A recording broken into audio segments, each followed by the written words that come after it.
Hi students, welcome back. So today we are going to start our GK sessions.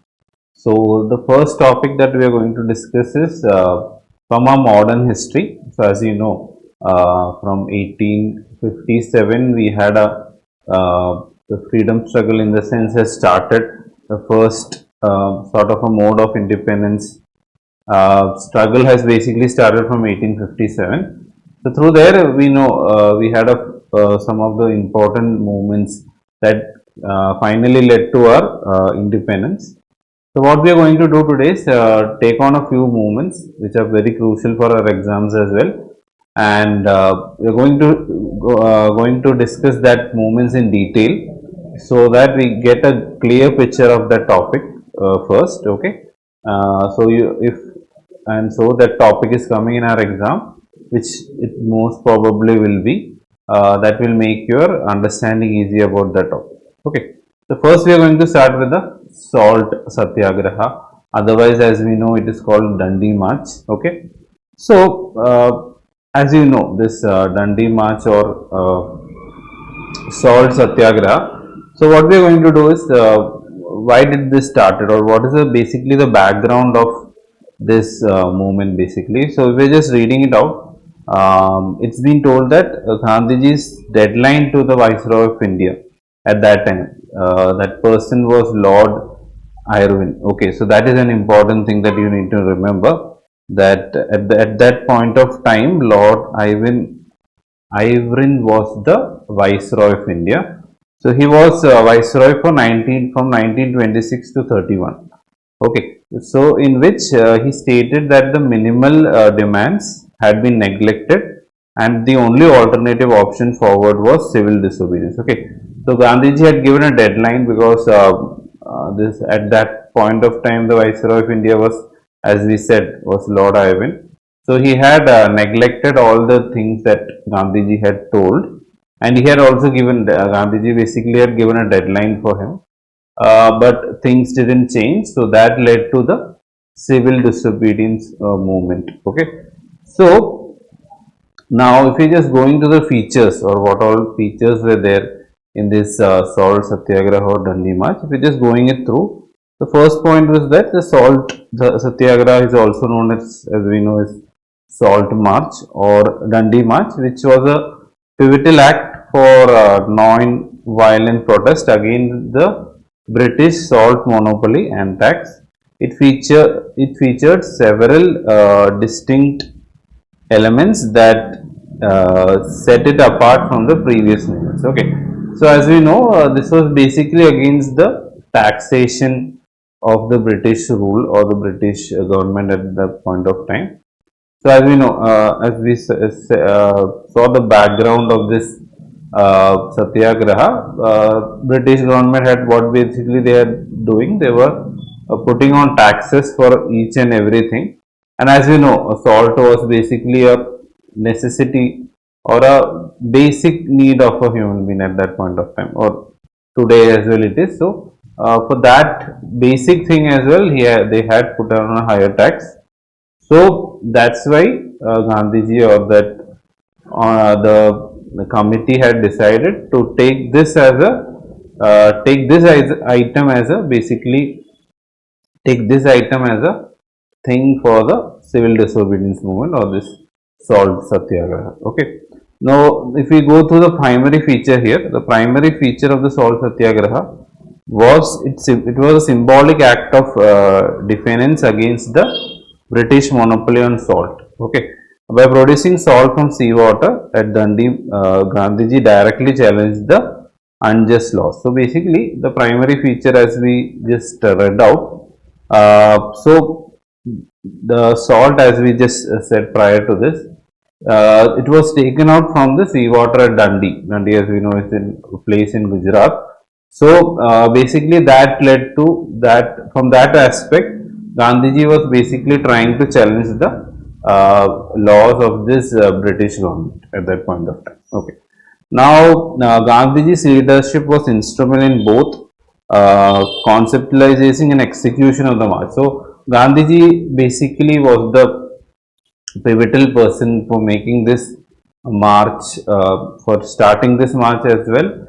and he was an important person to lead that march as well at that point of time. Okay, if we just go through the march here, the march covered basically march covered about 240 miles from Sabarmati Ashram to the coastal village of Dundee. So it started from the Sabarmati Ashram up till, so the end point was the coastal village of Dundee. Okay, so the march was about 240 miles. Okay, so that was a good distance, as we know.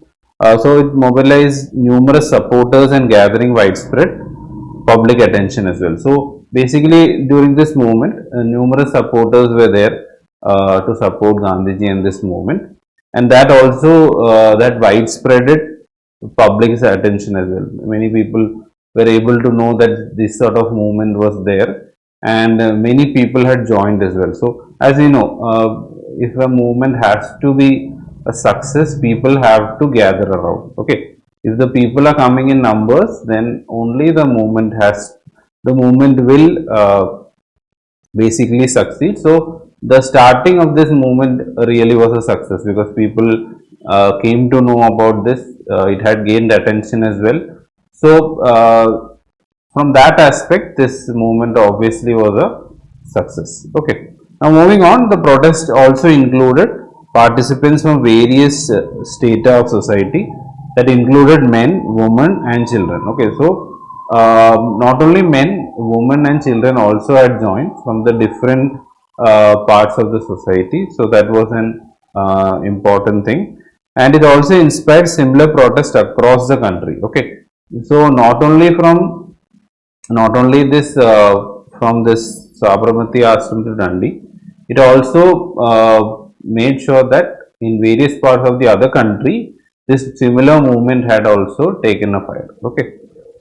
Then if we just move through, the next point is that as people produced and sold salt illegally. Okay, so same as what Gandhiji did, what they did was they also produce salt and they illegally sell salt, which was against the British rule of that time, thus decentralizing the movement. Okay, so that was also a thing that they did. Okay, now moving on, it strengthened the Indian National Congress stature as the principal organization leading the freedom struggle. Okay, so before that, basically, as we know, Indian National Congress was basically formed in 1905.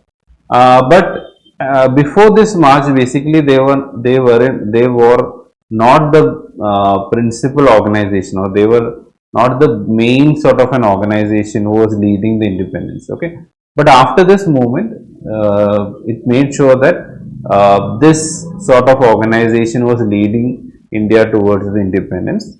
So that was also a good important feature of this salt satyagraha. Okay.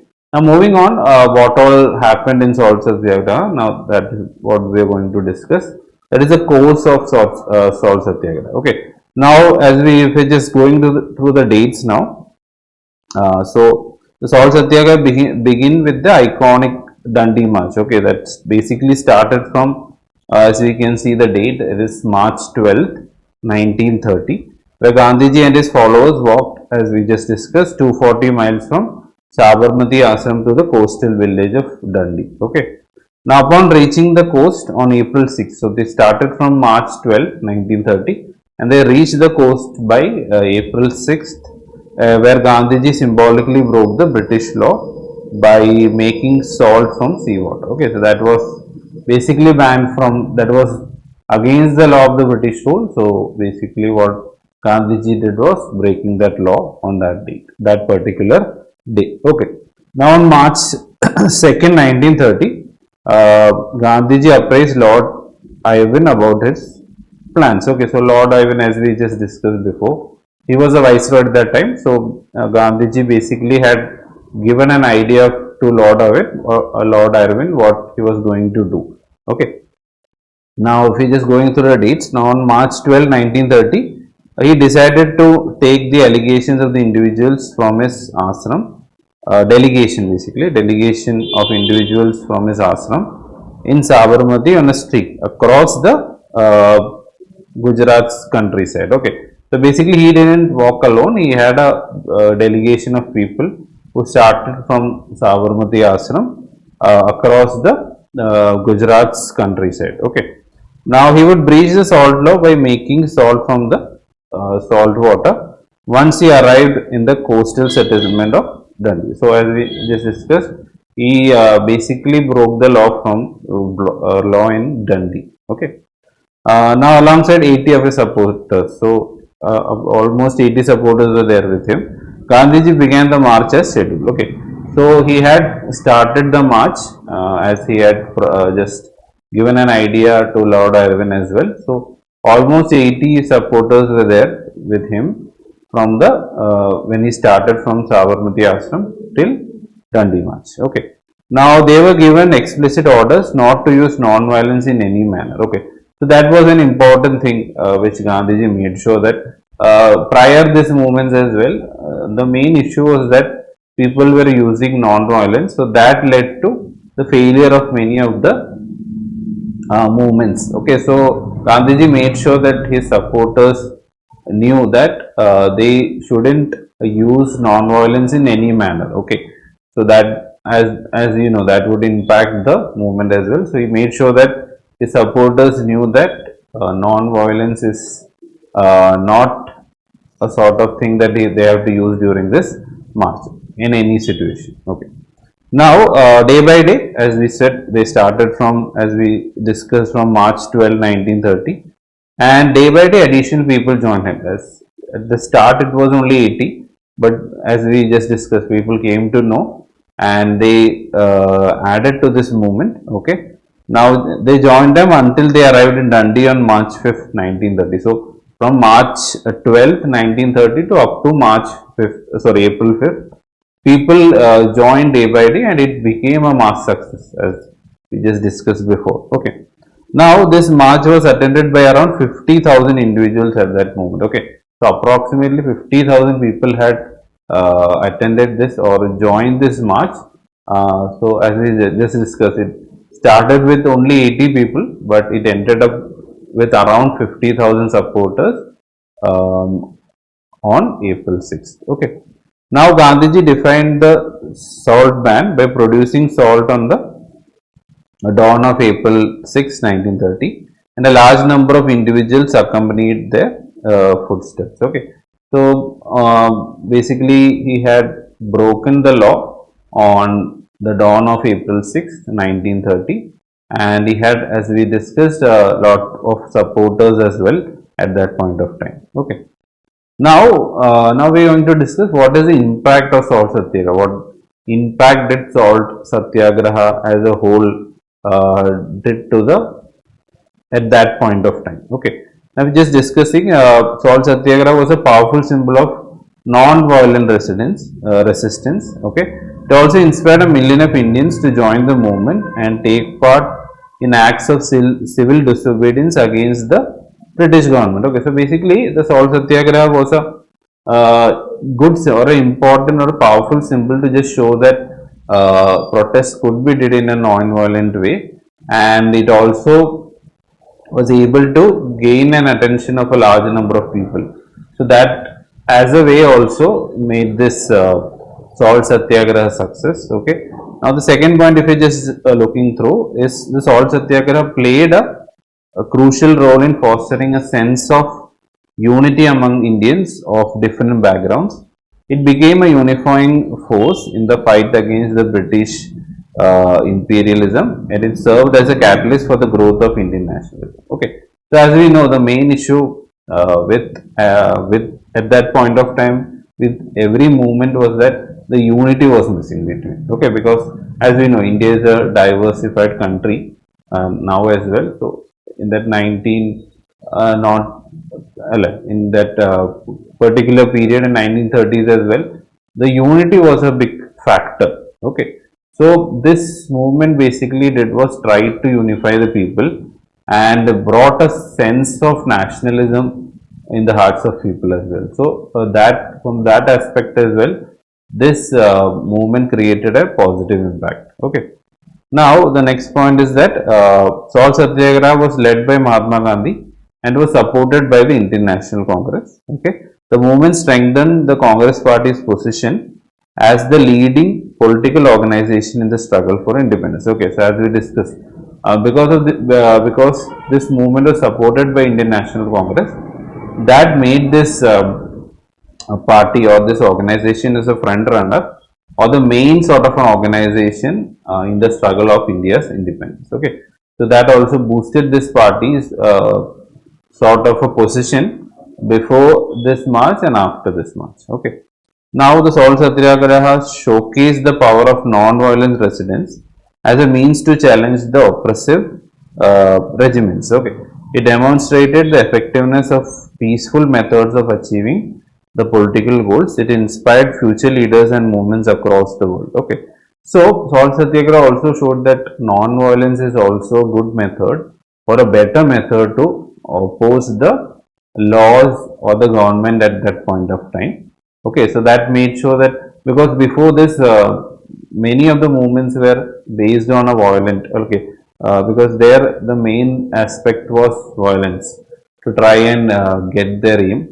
But this march basically showed that non-violence is a good option. Okay, by two things, it is going in a non-violent manner, and we will be able to achieve a goal as well. So that also showed that non-violence is a good method, and it was it was inspired by the future leaders and movements across the world. So not only in India, across the world, this salt march was being discussed, and everyone got an idea of what they could do, or this sort of a movement could be done, and in a peaceful way as well to achieve their goals as of what they were looking across the world. Okay. Now the British government responded to the Salt Satyagraha with repression and violence. Okay, so the British government responded to it in an aggressive and a violence way. They arrested thousands of protesters, including Mahatma Gandhi. This heavy-handed response further exposed the oppressive nature of the British rule. Okay, the British government was not able to take this march. So what they did was they arrested people, including Mahatma Gandhi, and that showed that oppressive sort of a nature because they were not hearing the protesters. They were just trying to arrest them and try to end this march or the protest. Okay. Now, Salt Satyagraha forced the British government to acknowledge the strength and determination of India's independence movement. Okay, and it eventually led to negotiations between India leaders and British. This accumulated the India's independence in 1957. So this sort of a movement is an important thing in the history of our India's independence because as we just read the point or just noted it, that it acknowledged the strength and determination of India's independence movement. Okay, so British government was able to understand that now this movement has gained a different shape and we won't be able to withstand that. So that they were able to discuss, and that basically started the negotiations between the freedom leaders and the British government, as which eventually led to the independence in August 15, 1947. Okay, so this was the impact. Now we are going to discuss the aftermath. What happened after the Salt Satyagraha, or what were the effects of that? Okay, now the first point was that Salt March was pivotal movement in the India's independence movement and had many significant aftermaths. Okay, now the first thing is that Salt March was able to galvanize the support for India's independence. Okay, so that was able to gain a good support for India's independence, and the march was widely published in the media, both India and internationally. Okay, so this, as we just discussed, this march basically had a good or gained a widespread sort of a popularity both in the media, both across India, because as we know, India is a vast country. So all over India, it was being discussed in the media as well. And prior to this, as we discussed it internationally as well, this movement gained a lot of support. Okay. Now, the Salt March was a major blow to the British prestige in India. The British government had been forced to make concessions to Gandhi. This showed that British were not invincible. Okay. Now this Salt March was basically a big sort of a drawback for British rule. Okay, because people came to know about this sort of their illegal or unjustified sort of a taxation system, and they eventually what they had to do is they had to give concessions, as Gandhiji said, and this also made sure that people understood, or British even understood, that they were not invincible. Okay, they can't do, or they can't just impose the laws on the people of India. Likewise, so they were able to understand that as well. They were not invincible, and they had to sort of get to know that they were not in sort of a pole position at that point of time. Okay. Now moving on, the Salt March was an inspiration for other civil disobedience movements across the world. Okay, and Gandhiji's methods of non-violent resistance were adopted by other activists such as Martin Luther King Jr. and Nelson Mandela. Okay, so the other freedom fighters, that is Martin Luther King Jr. and Nelson Mandela, also adopted this non-violent sort of a method for their other civil disobedience movements. So this, as we just discussed prior to this, internationally as well, this march was a great success, and it inspired many leaders in the world as well. Okay. Yeah. Moving on, the Salt March led to negotiations between between Gandhi and the British government. These negotiations resulted in Gandhi-Irwin Pact, which was signed in March 1931. The pact called for the release of political prisoners, the suspension of the salt law, and the investigation of the police brutality. Okay, so as we told that eventually what it led to an in a pact or an agreement between Gandhiji and Irwin, who was the viceroy at that point of time. So it was basically signed in 1931, and this pact called for the because this sort of an agreement made sure that it released the political prisoners which are there in prison at that point of time, and it also they agreed for the suspension of the salt law and also investigation of the police brutality, because as we just discussed prior to this, that British government, what they were doing, they were using violent methods to try and oppress the this movement. So that was also being discussed in that agreement. Okay, so on a whole, this movement was a success, in the sense the things that they demanded, most of that was on a positive side for them. Okay, now obviously a movement could have some drawbacks. So next what we are going to discuss is the drawbacks. So what all drawbacks were there in this salt satyagraha. Okay, now if you just going for the drawbacks, okay, the salt satyagraha of 1930 was a significant and a symbolic act of civil disobedience by Mahatma Gandhi. However, it had drawbacks which limited its immediate impact and long-term effectiveness. Okay, so basically the drawbacks led to lack of immediate impact and long-term effect. It didn't last for a long time, and it didn't have that sort of a immediate impact as well. Okay.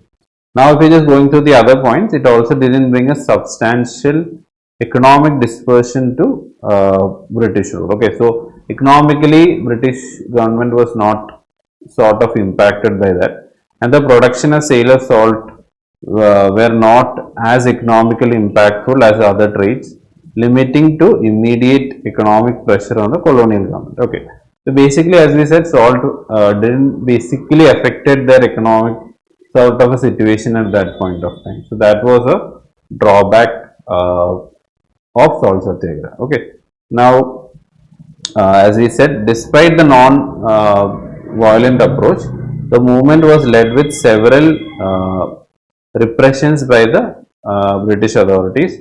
Many of the participants, including Gandhi, were arrested, which temporarily diminished the movement's momentum. Okay, so as we know, the non-violent approach was maintained by the leaders, but the movement had the supporters were basically using non-violent methods, but British government was what they were doing. They were using the violent methods and trying to arrest the main leaders, including Mahatma Gandhi was basically arrested at that point of time. So that diminished the momentum as well because the main leaders were arrested. So to lead this sort of a march, it was it made it difficult at that point. Okay.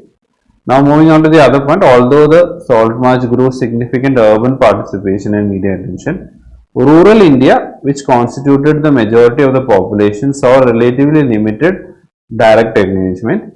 The agrarian population pressing issues over land and food were not directly addressed by this symbolic act. Okay, so as we discussed prior to this, that this had gained a good popularity across the country, but in the rural part of India, it didn't get as much sort of a boom or a spread or a positive spread as in the urban or the other parts of India. Okay, because the main issue in the urban areas was the issues over land and food. Okay, so that was not being sort of discussed in this march.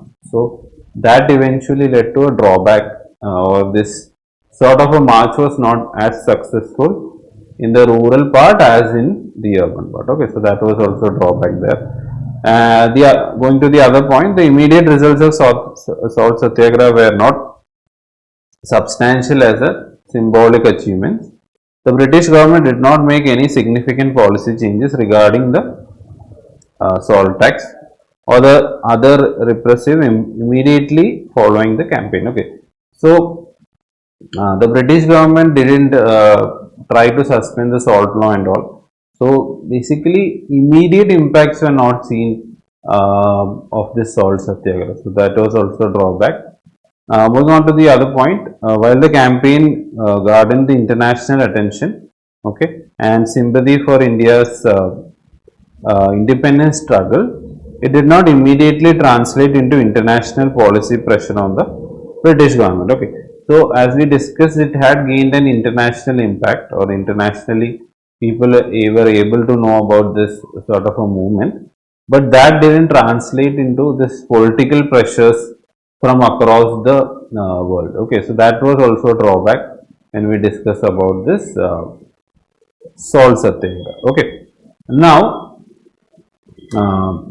the other point which we might just have a doubt, that why did Gandhiji launch this civil disobedience campaign with salt satyagraha? Okay, he could have used the other forms as well, but why did he use this sort of a method? So that is the next thing which we are going to discuss. Now salt, basically why did he choose salt? Okay, now the point is that salt was a need in every Indian family, but the residents were barred from manufacturing it. It's simply for domestic consumption as well, forcing them to purchase it at the premium rate from retailers, because as we discussed in the starting part, salt is a necessity in every family, and people were not able to, they were banned from manufacturing it, and they had to buy that sort of a basic necessity at a premium price. Okay, so that is one point why Gandhiji basically did or took salt as an option for this sort of a movement. Okay, the other point is that the official monopoly on salt was immensely controversial, and Gandhiji felt that by declaring it as his objective, he could negate a greater outrage against all the British authorities. Okay, so basically salt, as we know, had an impact on sort of every person in the country. So he thought that by taking salt as a sort of a option, he will be able to try to get the attention of every Indian or the every people, because salt was a basic issue, or it was an issue for everyone. So by using salt as a symbol, he thought that he would be able to gather a good attention of people across the country. Okay, so that was also a thing, or that is also reason why he tried to take salt as an option. Okay, now moving on, salt was selected as a marker for the beginning of civil disobedience campaign. since salt was regarded as a basic right that each India possessed. Okay, so as he said, salt is a basic necessity, and he thought that, or Gandhiji thought that salt is a basic sort of a right that any person has to get. So if it is not being received, that will, as we said, would gain the attention of many people. So as it is a basic right, that right is not being given, that would always get a good support from the people of the country. Okay. Now moving on, the next point is that Dandi March began when Mahatma Gandhi proclaimed opposition to the British salt restrictions to be the connecting subject of the civil disobedience campaign. Okay. Now Mahatma Gandhi had proclaimed that opposition of British all residents restrictions would always try get and connect the people of the country. Okay, so that is also reason why he tried to choose, or he chose basically the salt satyagraha. Okay, so these are the basic points that we need to remember when you are just going through the salt satyagraha or the Dandi March. So I hope that you got a basic idea. So questions what we will be just discussing all as well, the questions that could be asked. Okay. So obviously one question could be asked is the viceroy at that point of time. Okay. So I hope that you remember who was the viceroy at that point of time. He was Lord Ivan. Okay. So that could be one question from here. And the other question, from where did he start? Where did this salt satyagraha started? So that as well you can remember. It started from Sabarmati Ashram and it ended at Dandi March. Dates, it could mostly won't be asked, but you could remember the year in which it happened. So 1930 was the year in which it happened. Okay, and they also could ask which all leaders were sort of um, attended this, didn't attend basically, but who were inspired by this sort of a movement. Okay, so that also could be asked. So Nelson Mandela and Martin Luther King Jr. too. So they were basically inspired, and the drawbacks also could be asked. So that is a thing that you need to remember. So these sort of questions would be asked from this salt satyagraha or the Dandi March. Okay, so I hope that you got an idea. So we are winding up from this topic. Thank you very much.